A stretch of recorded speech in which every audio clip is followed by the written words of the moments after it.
Yo le quiero contar a la gente, hay gente que no lo recuerda, hoy estaba hablando con algunos compañeros, ¿vos no te acordás? No, pero si yo no había ni nacido.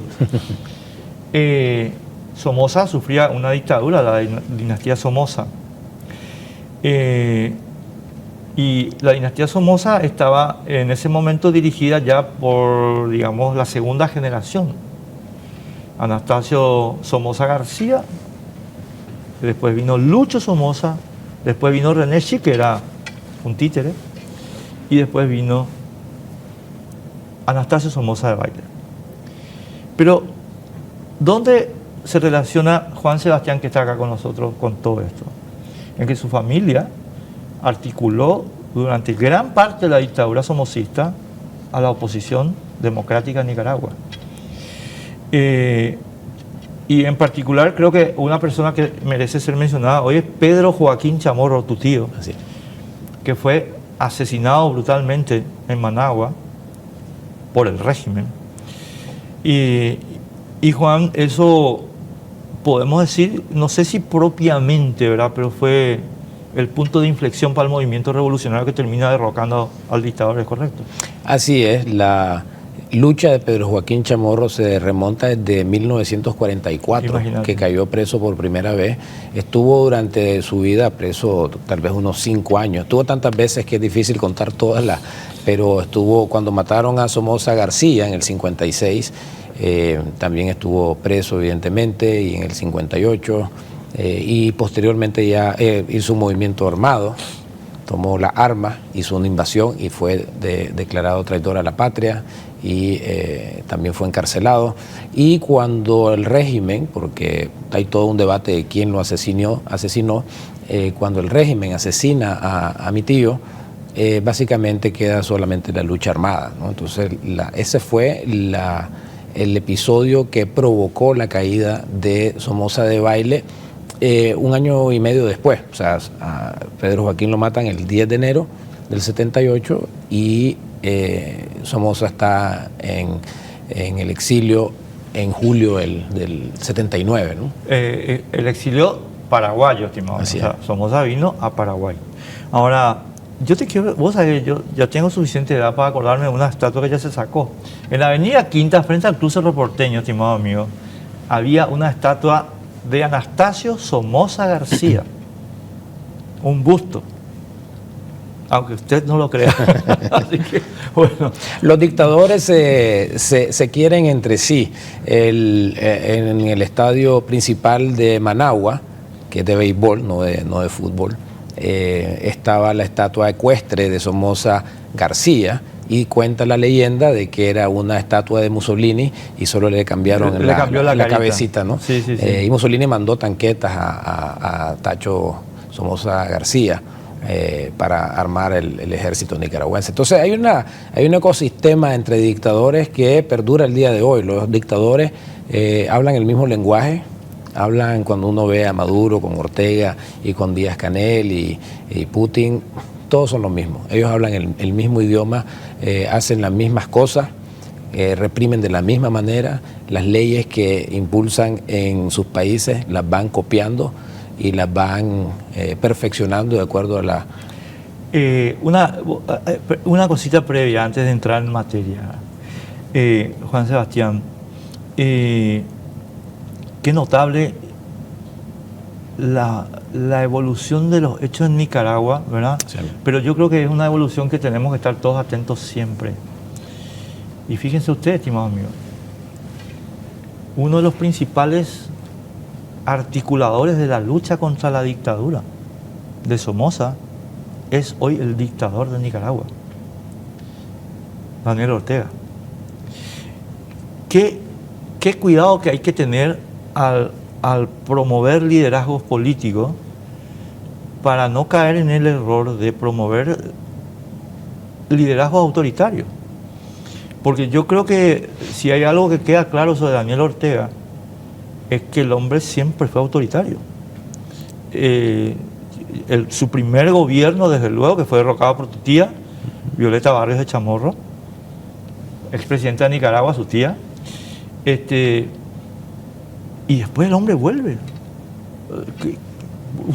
Una gran ironía de la historia, Enrique, porque tenés que un supuesto guerrillero con una revolución que a alguna gente entusiasmó en muchas partes del mundo, que derroca a una dinastía política que se instaura en 1936, está construyendo ahora mismo, tal vez para los amigos que nos están viendo, sepan de que en Nicaragua la vicepresidenta es la esposa de la señora Rosario Murillo, y sus hijos están ya en la línea de sucesión. Ese es el plan de ellos. Entonces, la ironía de la vida es que aquí estamos hablando de un partido, un movimiento político-militar que trató de establecer o derrocar a una dinastía y está implantando otra. Eso genera mucho conflicto entre ellos mismos, y eso lo estamos precisamente nosotros aprovechando. Un operativo militar de liberación de presos políticos, que esto ocurrió en 1974, no la toma del Palacio, que es la que más se sabe, pero en 1974 hubo una operación muy parecida, que fue tomarse la casa de un ministro de Somoza. Pero y ahí salió, ese día salió Daniel Ortega de la cárcel. Sí, espérame un ratito ahí, porque vos estás hablando como si todo el mundo supiera. Lo que pasa es que los sandinistas llegaron a la fama mundial, estimado mío, cuando tomaron el Palacio Nacional de Managua. Y eso fue una noticia mundial, Agosto del 78. Sí, porque fue un desafío inusitado a la autoridad del régimen, ¿verdad? No, quería nomás decir... Sí, no, y entonces ahí había una persona que comandaba, era el segundo del comando, que se llamaba Hugo Torres Jiménez. Hugo Torres libera a Daniel Ortega en 1974. Hugo Torres Jiménez se convierte en crítico de Ortega y cae preso con nosotros. Y estuvo preso con nosotros en la cárcel hasta el día que murió. O sea, Daniel Ortega murió en la cárcel con pésima atención médica. Daniel Ortega es capaz de no llevar a una persona enferma a pasar sus últimos días con su familia y lo deja morir en la cárcel. Esa es la brutalidad de Daniel Ortega. Ahora, ¿cómo pasó esto? Bueno, sería hablar también después de tu candidatura presidencial, pero ¿cómo pasó esto de un país que con tu tía, con Violeta Barrios, había entrado en el mecanismo de la democracia, yo te diría incluso una democracia sólida o relativamente sólida para los estándares de nuestro continente, con sucesiones democráticas, Violeta Barrios, después el Partido Liberal que volvió al poder y el sandinismo que estaba, digamos, participando también normalmente. ¿Qué pasó en el mundo político e institucional en Nicaragua para que un hombre desde la democracia pudiera volver a concentrar todo el poder como lo tiene ahora Ortega? Primero, eso es un efecto que ahora que uno lee un poco sobre la política en el mundo no es tan extraño. En muchos países antiguos comunistas, partidos comunistas han regresado al poder, particularmente en Europa Oriental, ¿no? Revestidos de otros ropajes, ¿no? Entonces, esto es un fenómeno que no es propio solamente de Nicaragua. Ortega en el 2006 gana con solamente el 38% del voto. 38% del voto. Necesitaba 35 para no ir a segunda vuelta, y lo que hizo fue dividir al Partido Liberal, que saca en ese momento más del 55% las dos facciones, pero él fue lo suficientemente hábil para que los liberales corrieran separados. Y entonces entonces Te cuento algo, a lo mejor ya lo escuchaste. Estás hablando del Partido Liberal Paraguayo. Igualito.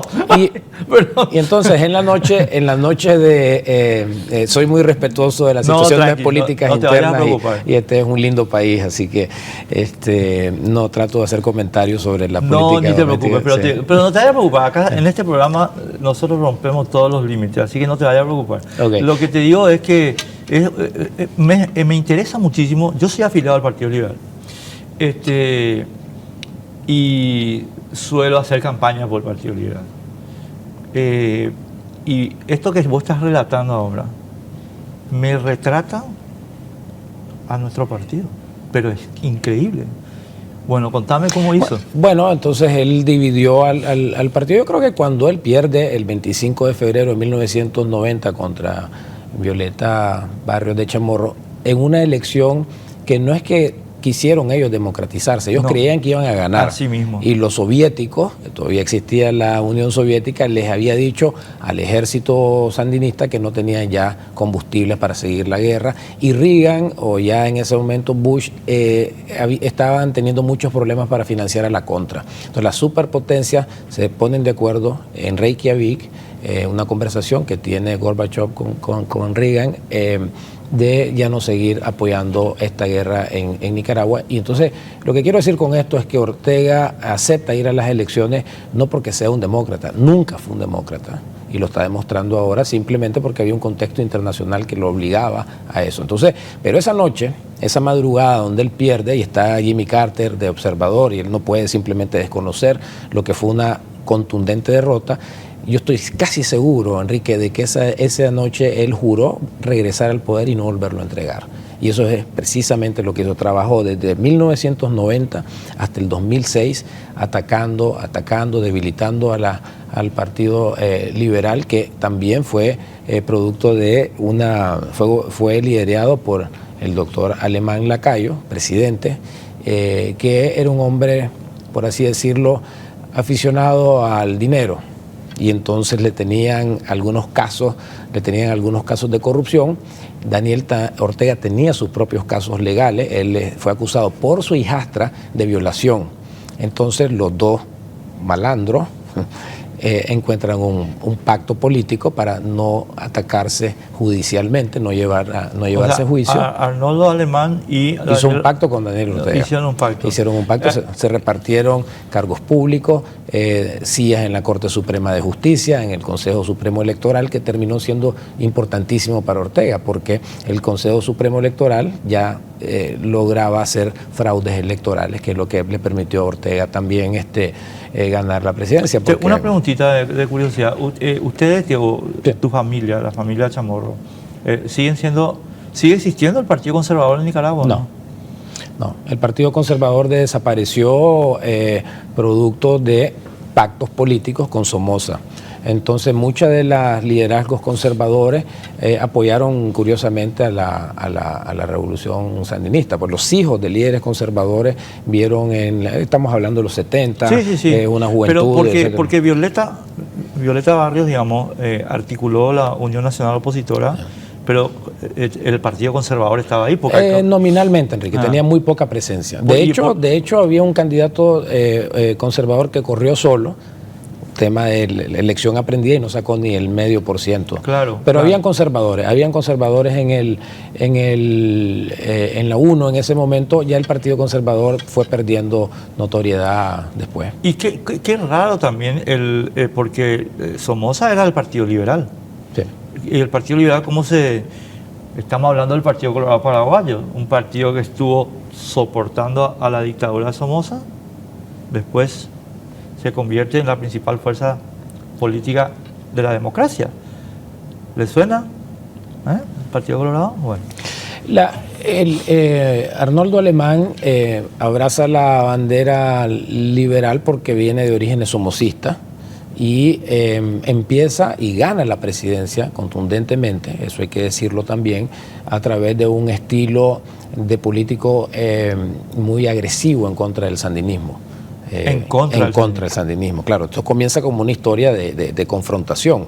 En cambio, doña Violeta trataba de hacer un gobierno de reconciliación, y por eso fue también criticada por haber dejado, por ejemplo, al hermano de Daniel Ortega, Humberto Ortega, jefe del ejército, todavía. Pero era muy difícil simplemente correrlo inmediatamente. Pero entonces la figura de Alemán fue clave para establecer o restablecer el Partido Liberal, que había quedado bien diezmado por el tema de Somoza. Y fue un líder indiscutible, ¿verdad? Alemán, un político muy astuto, todavía vive. Pero ¿Él vive en Nicaragua? Él vive en Nicaragua, sí. La esposa fue desnacionalizada y expulsada, igual que yo, venía en el mismo avión, pero aquí me estoy adelantando a las historias. Y entonces, pero luego Ortega, que manejaba siempre las calles, amenazó siempre a Alemán de hacer azonadas, de hacer huelgas, quemadas de llantas, de autobuses, movilizaciones, etcétera. Entonces él empezó a pactar, por tranquilidad de él, empezó a pactar y el tema legal de las dos acusaciones fueron importantes. Y así Ortega empezó a obtener cuotas de poder en las instituciones del Estado y solo le faltaba el último golpe. Y el último golpe era dividir al Partido Liberal en dos facciones y fueron en dos facciones, lamentablemente, y las dos facciones quedaron 30%, 25%. Claro, entre las dos era mayoría, pero no lo lograron, claro. Exactamente. Y ahora hay en el Parlamento, en la Asamblea de Nicaragua, un partido liberal, pero que es totalmente funcional a... Lo que hay son políticos que se han quedado básicamente de parásitos de la dictadura. No hay partidos políticos. Ortega ha eliminado prácticamente todos los partidos políticos. El partido le ha quitado la personería y tiene un control absoluto de toda la Asamblea Nacional. Pues puede hacer las reformas que quiera y prácticamente es un prestasello, un sellador de decretos en lo que ha quedado. A ese nivel estamos. Sí, o sea, ni siquiera hay remedio de partidos políticos. No, en absoluto. Mucho menos de oposición. No hay una oposición activa en Nicaragua. Si vos vas, por ejemplo, y salís a la calle con la bandera de Nicaragua, vas preso. Si le das un like a una publicación, te buscan en los sistemas de inteligencia y vas preso porque hay una ley de ciberdelito. Entonces te acusan de estar promoviendo noticias falsas. Por darte un ejemplo solamente personal para que la gente pueda entender cuál es el contexto del que estamos hablando, por 8 meses, esto fue antes de mi captura, fui objeto de acoso policial, tenía Managua por cárcel, las 24 horas del día había una patrulla de policía que me acompañaba en todos los lugares que fuera, ya sea una cita médica, etcétera. Casa por cárcel, Managua por cárcel. Fui arbitrariamente detenido la noche del 8 de junio del 2021 en media pre-campaña presidencial, arrestado totalmente en la oscuridad de la noche, sin ninguna orden judicial. Fui llevado a un lugar, estuve incomunicado por 3 meses. La familia no sabía dónde estaba mi esposa. Ni si estabas vivo ni nada. No había ningún tipo de información. Fui llevado a un proceso judicial 9 meses después de la captura, sin debido proceso. No hablé con mi abogado hasta 1 minuto antes de comenzado el juicio. Todos los testigos eran policía, no había debido proceso, no había auténtica defensa. Fui condenado a 13 años de prisión por traición a la patria. Y dentro de la cárcel, privaciones de todo tipo, no podía leer, no podía escribir, luz eléctrica las 24 horas de iluminación artificial las 24 horas del día, no había atención médica de calidad. Fui sujeto de interrogaciones todos los días, inclusive después de la condena, fui excarcelado de la manera arbitraria, me montaron en un bus. Me montaron en un avión que producto de una negociación y mientras volábamos, Ortega, que controla la asamblea, reformó la Constitución en pleno vuelo para quitarnos la nacionalidad de los 222 presos políticos que íbamos volando hacia Estados Unidos y posteriormente hizo una confiscación de todos los bienes que los 222 tenían. Con esto te estoy detallando, sí, Enrique, la violación de más de 20 artículos de la Carta Universal de la Declaración Universal de Derechos Humanos. Y es solamente un ejemplo personal para que la gente pueda ver. Pero muy elocuente. Juan Sebastián, ¿cuándo vos decidiste ser candidato presidencial, digamos? Porque Ortega ya estaba en el gobierno. Sí, yo cuando yo era director de un centro de pensamiento económico de corte liberal clásico, el principal centro centro de pensamiento económico del país. Eso era una figura con algún tipo de exposición. Y la conferencia episcopal, los obispos, hicieron un llamado a un diálogo, esto es en la crisis, en medio de la crisis, que hubo una revolución popular.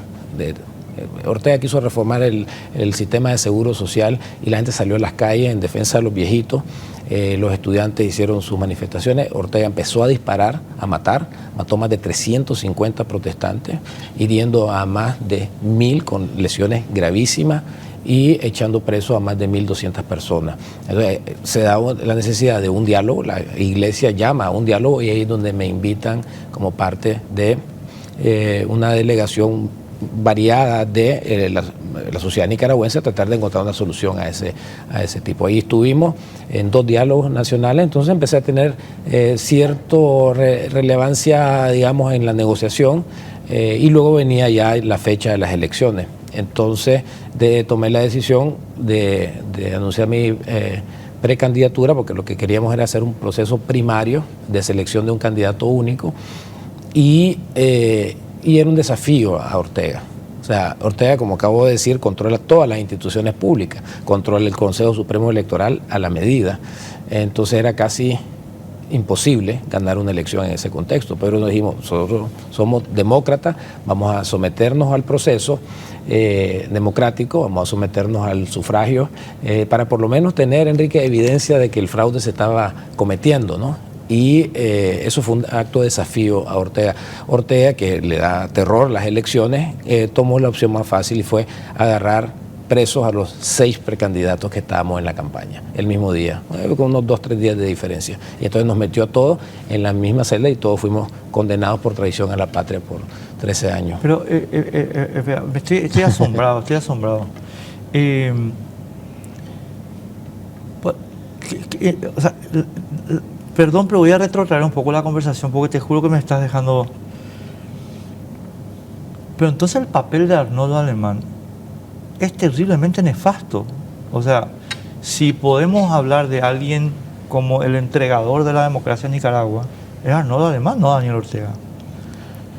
Es un colaborador importante, creo que la responsabilidad principal es Ortega. No, el dictador es Ortega, sí. Pero la capacidad de construir el modelo autoritario se la da la complacencia a este hombre. Sí, a través de un acuerdo político. Sí.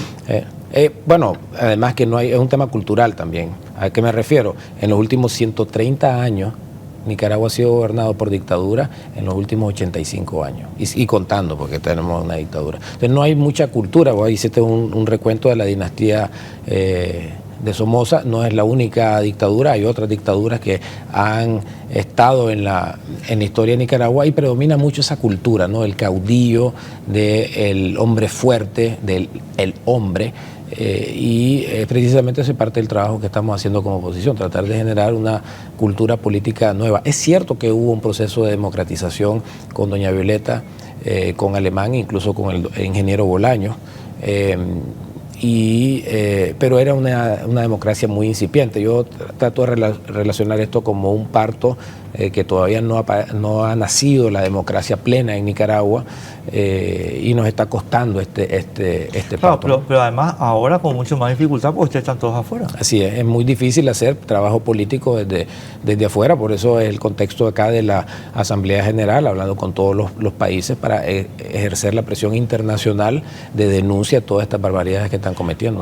Ahí estamos entrando más ahora en lo que es la Asamblea, pero también lo que significa como proyección, ¿verdad?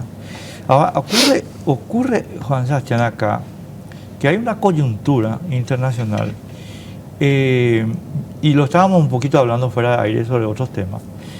Hay una coyuntura internacional que, estoy tratando de usar con cuidado las palabras para que no se me malinterprete, porque acá en nuestro país tenemos el deporte nacional de la mala interpretación. Y yo siempre tengo que tener ese cuidado porque, bueno,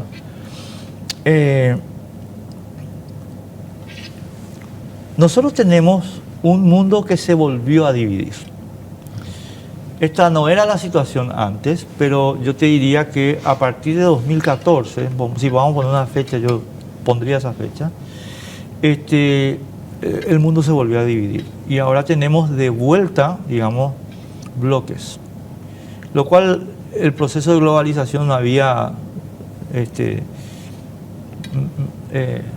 mesurado, digamos.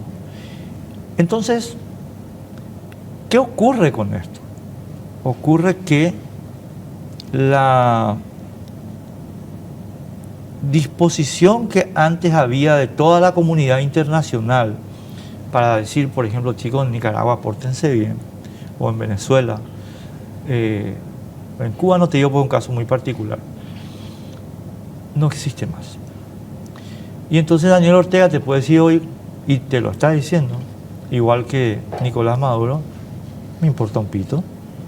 ¿Por qué? Porque está China, está Rusia, está Irán. O sea, y no solamente ellos, ¿verdad? Hay una cantidad de otros, está India y compañía. Es decir, en síntesis, la hegemonía norteamericana que en nuestro continente No más. ya no va más. O sea, no. Y Ortega está haciendo precisamente lo que ha hecho toda su vida, y es atacar a los imperialistas norteamericanos, europeos. Acaba la semana pasada, aunque parezca increíble, ha abierto relaciones con el Talibán. Iba a ser Con Afganistán. con Afganistán, con los talibanes. Sí, que están en el gobierno. Y entonces va a ser, perdón, aquí meto yo mi chivo. Gran legado del sinvergüenza Joe Biden. Cierro paréntesis. entonces, aquí estás hablando de un régimen que está aliado con Putin, aliado con los iraníes. Dicen que son revoluciones hermanas porque Khomeini llegó al poder más o menos en la misma época. Sí. Y tiene ahora relaciones con... Y está utilizando la migración, y lo vimos en el debate de ayer, la importancia que es para Estados Unidos el tema migratorio. Está contratando aviones que están saliendo de Kazajstán, de la India, de Libia a Nicaragua para entrar a Estados Unidos. Más de 800.000 personas, no estoy exagerando, son datos oficiales.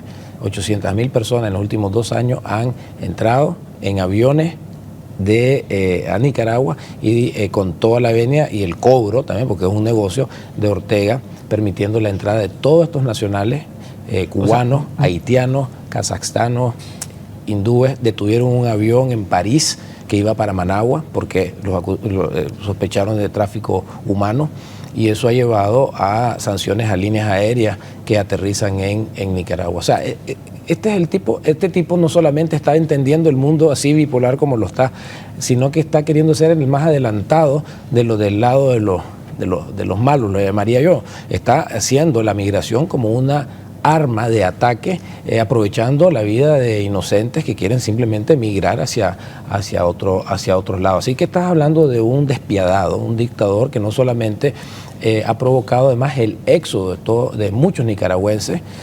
Más del 10% de la población nicaragüense se ha ido después que nos echaron presos. Otras 700.000, estos son ya nicaragüenses, han abandonado Nicaragua, y esto ha generado, Enrique, que toda esta gran masa de nicaragüenses que se fueron a Costa Rica, España y sobre todo a Estados Unidos estén enviando remesas económicas que permiten que la economía nicaragüense se mantenga a flote. Es decir, la perversidad de este dictador es que provoca un éxodo masivo para después alimentarse de estas remesas.